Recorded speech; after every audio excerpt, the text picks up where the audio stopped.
రాష్ట్రంలోని మహిళలు వేధింపులకు గురైతే ఆన్లైన్ ద్వారా కంప్లైంట్ చేసేందుకు వీలుగా తొలిసారిగా వెబ్సైట్ ఏర్పాటు చేస్తున్నట్లు మహిళా కమిషన్ చైర్పర్సన్ రాయపాటి శైలజ వెల్లడించారు.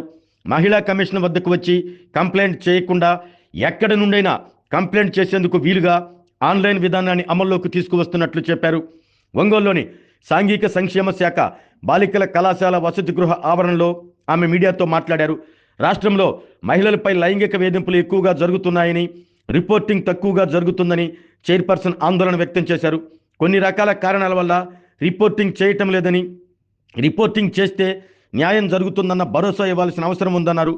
పాఠశాలలో చదివే బాలికలు, కళాశాలలో చదివే విద్యార్థినులు చిన్న చిన్న విషయాలకు సూసైడ్ చేసుకోవటం ఆందోళన కలిగిస్తుందని తెలిపారు.